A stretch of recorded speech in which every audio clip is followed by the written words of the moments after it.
the concern, the focus of certification, and that's the focus of Annex 14.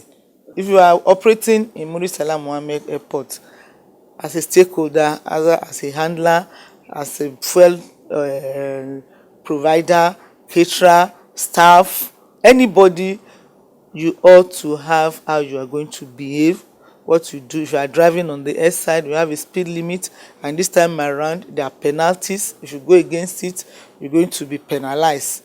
So things are being done according to how it should be done, and it is documented. Your stakeholders must be carried along. Even when you finish, you must tell them, okay, this is what we've come up with. These are best practices. These are standards and recommended practices. We all know it. We want to enforce it and want to work with it. Number one, we're going to have a very, very safe airport. We will have confidence of the whole world. Flying to Nigeria will not be those people. Now they know that we are certified. They know that it means we are compliant.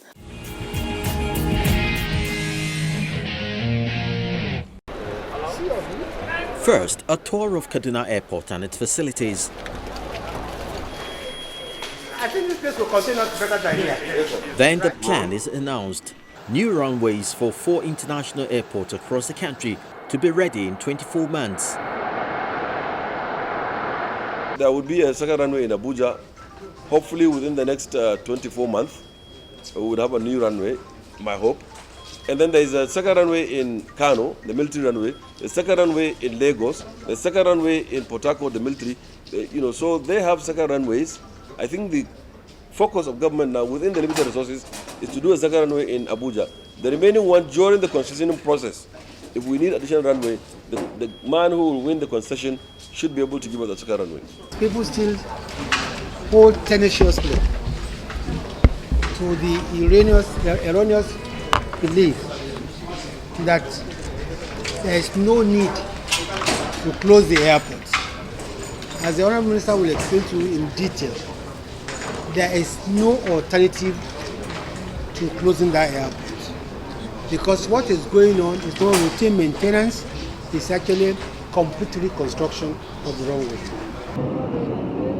Other foreign airlines are also expected in the terminal. Since the temporary closure of the Nnamdi Azikiwe International Airport, Abuja, for repairs of its runway, over 720 flight movements have been recorded, and a total of 28,000 passengers airlifted from Kaduna. Local airlines have also been operating in and out of the airport. People have begun to build some confidence in Kaduna. That is why we have more passengers traveling on Ethiopia, even though we have not seen more international flights coming in except Ethiopia. Arik is also operating Accra, that is from Kaduna to Accra, and they've been going with a number of passengers and coming in with a number of passengers. So it's only Arik and Ethiopia that are operating international for now. The Kaduna Airport, which opened to diverted traffic on the 8th of March 2017, had recently undergone rehabilitation to accommodate the upsurge. The first airport in the state was built in 1982. This may be a good time for helicopter operators, as the federal government says shuttle services from Kaduna to Abuja by operators is now permitted after the closure of the Nnamdi Azikiwe International Airport, Abuja. The Minister of State for Aviation, Hadi Sirika, said helicopters could continue flying in and out of the Abuja airport. The federal government had earlier banned helicopter services on the route. On the foreign scene, passengers traveling on certain US-bound foreign airline flights will have to check electronic devices larger than a cell phone once US authorities formalize a new ban in response to an unspecified terrorism threat. The new rule is expected to be announced by the Department of Homeland Security. The rule is expected to cover around 8 to 10 foreign airlines. Officials have said no American carriers were affected by the ban.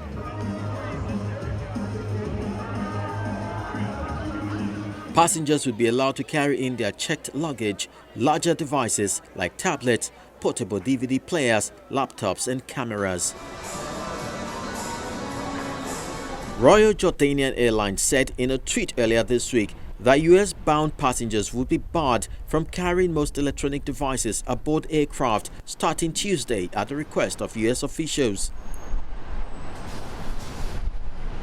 Saudi Airlines confirmed in a tweet that US transportation authorities had barred carrying larger electronic devices and cabin luggage. In July 2014, the Homeland Security Department stepped up security of US-bound flights, requiring tougher screening of mobile phones and other electronic devices and requiring them to be powered up before passengers could board flights to the United States. A 10-month-old runaway police dog had been killed after delaying 16 flights at New Zealand's busiest airport. The dog had been in training to detect explosives.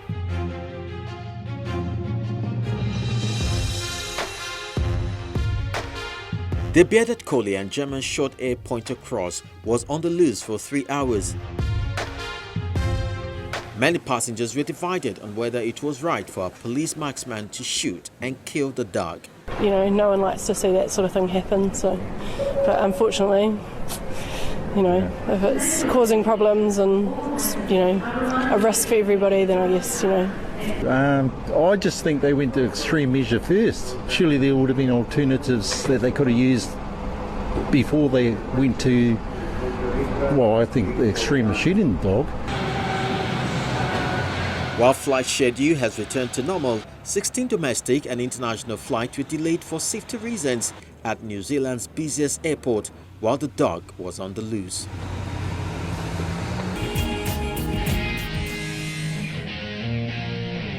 When we return after the break, let's get to see the world's biggest helicopter in action. Do join us again.